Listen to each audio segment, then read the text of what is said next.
ആത്മശക്തിയെ ഇറങ്ങി എന്നിൽ വാ, ഇറങ്ങി എന്നിൽ വാ, മഴ പോലെ പെയ്തിറങ്ങി വാ, മഴ പോലെ പെയ്തിറങ്ങി വാ. സ്വർഗീയത്തിയെ ഇറങ്ങി എന്നിൽ വാ, ഇറങ്ങി എന്നിൽ വാ, മഴ പോലെ പെയ്തിറങ്ങി വാ, മഴ പോലെ പെയ്തിറങ്ങി.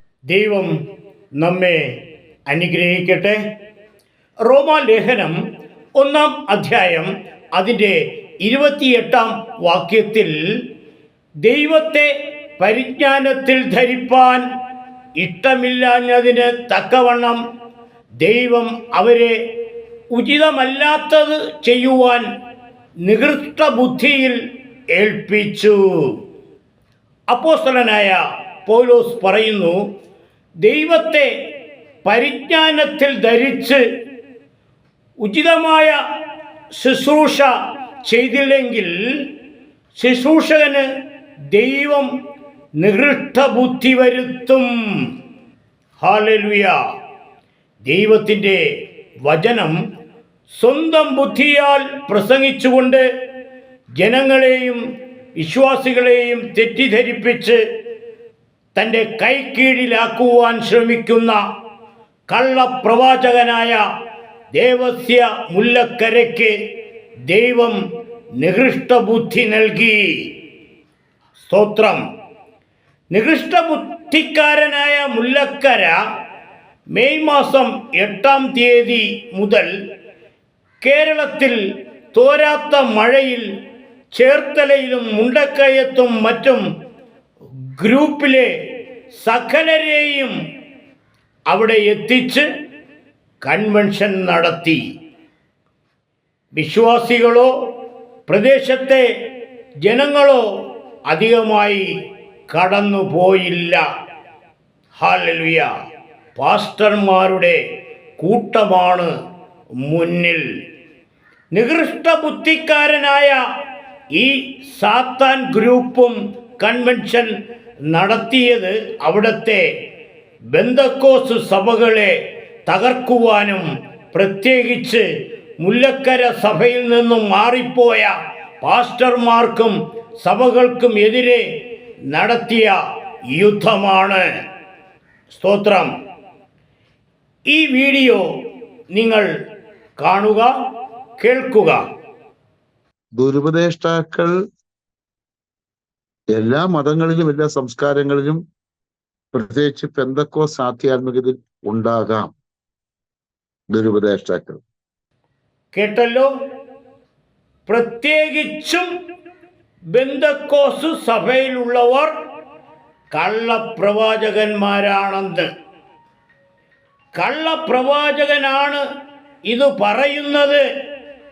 റോമർ 1-ാം അധ്യായം അതിൻ്റെ 29-ൽ പറയുന്ന പ്രവൃത്തികൾ സകല അനീതിയും ദുഷ്ടതയും അത്യാഗ്രഹവും ദുർബുദ്ധിയും നിറഞ്ഞവർ, അസൂയ, കൊല, പിണക്കം, കപടം, ദുശ്ശീലം.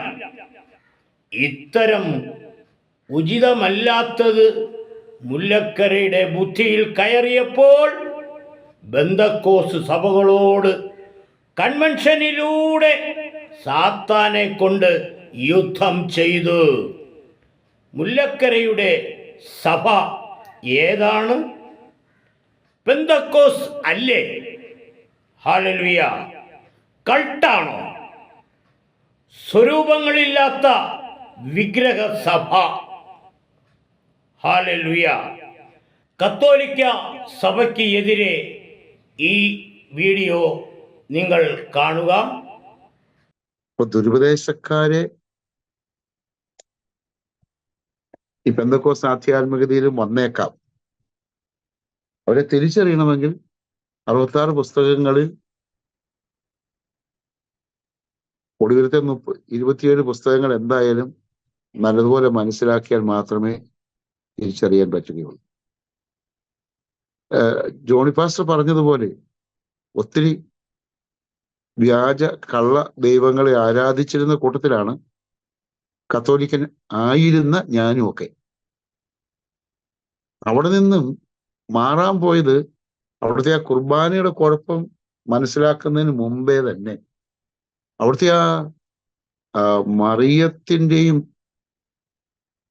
ജോണി പാസ്റ്റർ പറഞ്ഞതുപോലെ കുറെ വ്യാജ പുണ്യവാളന്മാരുടെയും കുഴപ്പങ്ങൾ മനസ്സിലാക്കുന്നതിന് മുമ്പ് തന്നെ വേദപുസ്തകം പഠിച്ചത് കൊണ്ടാണ് എനിക്കൊക്കെ ആ വ്യാജ മതം ഉപേക്ഷിക്കേണ്ടി വന്നത്.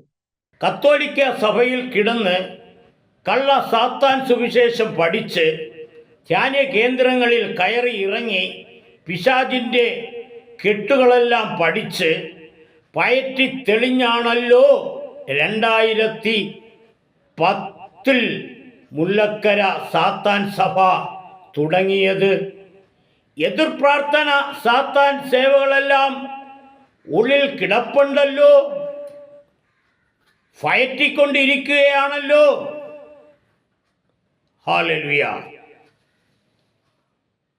മുല്ലക്കര സഭയിൽ നിന്നും മാറിപ്പോയവർക്ക് എതിരെയും IPC, church of God, assemblies of God, TPM, മറ്റ് സ്വതന്ത്ര ബന്ധക്കോ സഭകൾക്കും പ്രത്യേകിച്ച് എനിക്കും എതിരെയും മുല്ലക്കര യുദ്ധം ചെയ്തു. സാത്താനെ ഉപയോഗിച്ച് തകർത്ത മഴയത്ത് തകർത്ത പോരാട്ടം മുണ്ടക്കയത്തും മറ്റും ചെയ്തപ്പോൾ മുല്ലക്കരയ്ക്ക് എന്തു സംഭവിച്ചു? മുല്ലക്കരയ്ക്ക് എന്തു സംഭവിച്ചു എന്ന് പ്രിയ ജനമേ ഈ വീഡിയോ കാണുക, കേൾക്കുക. നമ്മളിപ്പോ 2 ആഴ്ച കഴിഞ്ഞിട്ടാണ് 1 പത്രോസിന്റെ ലേഖനങ്ങളിൽ നിന്നും എന്തൊക്കെ കണ്ടെത്തി പറയുവാൻ പറ്റുമെന്ന് ശ്രമിക്കുന്നത്. ഞാനാണെങ്കിൽ ഒരാഴ്ച ഇവിടെ ഒരുങ്ങാൻ സമയം കിട്ടിയിട്ട് ഒട്ടും ഒരുങ്ങാൻ പറ്റിയില്ല. ഞാൻ BJP സാംബാസിലെ ചർച്ചിൽ 12 ദിവസത്തെ ശുശ്രൂഷകൾക്ക് പോയിട്ട് കഴിഞ്ഞ ആഴ്ചയിൽ മടങ്ങി വരുമ്പോൾ കുറച്ച് മഴയൊക്കെ നനയുകയും ഒക്കെ ചെയ്തു. അതുകൊണ്ടൊന്നും അല്ല. മുല്ലക്കരയും ഗുണ്ട പാസ്റ്റർമാരും കൂടി ഒരാഴ്ച യുദ്ധം ചെയ്തപ്പോൾ മുല്ലക്കര ദേവസ്യ 2 ആഴ്ച കിടപ്പിലായി. ദൈവം യുദ്ധം ചെയ്തു. എഴുന്നേൽക്കാൻ പറ്റാത്ത തരത്തിൽ 2 ആഴ്ച ദൈവം അടിച്ചിട്ട് സത്യസഭകൾക്ക് എതിരെ സാത്താനെ കൊണ്ട് യുദ്ധം ചെയ്താൽ യുദ്ധം ചെയ്തവന് എതിരെ ദൈവം യുദ്ധം ചെയ്യും. യുദ്ധം യഹോവയ്ക്കുള്ളത്. ഈ കള്ള സുവിശേഷകൻ മുല്ലക്കര 2 ആഴ്ച കിടപ്പിലായ സമയത്ത് എനിക്ക് എതിരെ എതിർ പ്രാർത്ഥനയിലൂടെ പിശാചിനെ അധികമായി അയച്ചില്ല. അറിയാതിരിപ്പാൻ ചെറിയ ശക്തിയിൽ ഇടയ്ക്കിടയ്ക്ക് അയക്കും.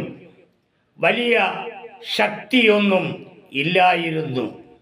ഹല്ലേലൂയ. സാധാരണ ദിവസം പതിവ് പോലെ അയക്കുകയാണ് ചെയ്യുന്നത്. കിടപ്പിലായ ഈ 2 ആഴ്ച വലിയ പോരാട്ടം ഇല്ലായിരുന്നു. 2 ആഴ്ച കഴിഞ്ഞ് എഴുന്നേറ്റ ശേഷം പതിവ് പോലെ പിശാചിനെ ശക്തിയോടെ അയക്കുവാൻ തുടങ്ങി. ഇപ്പോൾ മനസ്സിലായല്ലോ ഈ വ്യാജ പ്രവാചകൻ മുല്ലക്കരയുടെ സാത്താൻ തന്ത്രം. ഇത് ദൈവം വെളിപ്പെടുത്തിയതാണ്. ദൈവത്തിൻ്റെ അത്ഭുത വെളിപ്പെടുത്തൽ ഒന്നുകൂടി ഈ കള്ള സുവിശേഷനിൽ നിന്നും ദൈവം അറിയിച്ചതാണ്. ഇതിൻ്റെ പിന്നിലെ ആളെ നിങ്ങൾക്ക് മനസ്സിലായല്ലോ. ഞാൻ വെറുതെ പറയുന്നതല്ല. ദൈവം എനിക്ക് വെളിപ്പെടുത്തി തരുന്ന കാര്യങ്ങളാണ് ഞാൻ യൂട്യൂബിലൂടെ നിങ്ങളെ അറിയിച്ചു കൊണ്ടിരിക്കുന്നത്.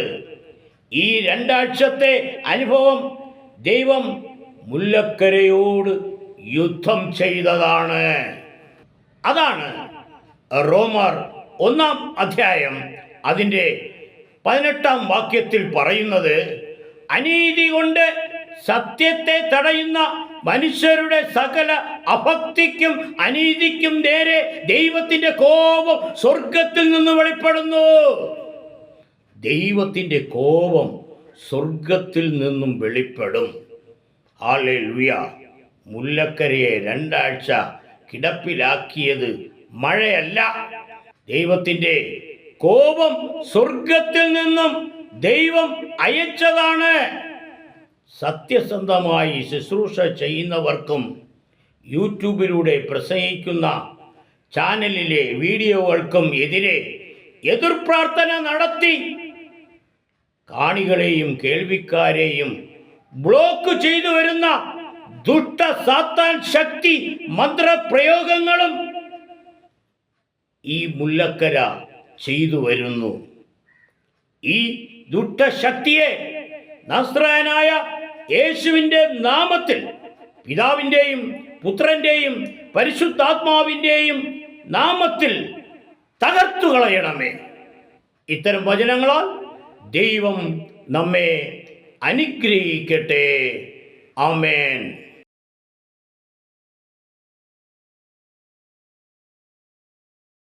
ശക്തിയെ ഇറങ്ങി എന്നിൽ വാ, ഇറങ്ങി എന്നിൽ വാ, മഴ പോലെ പെയ്തിറങ്ങി വാ, മഴ പോലെ പെയ്തിറങ്ങി വാ.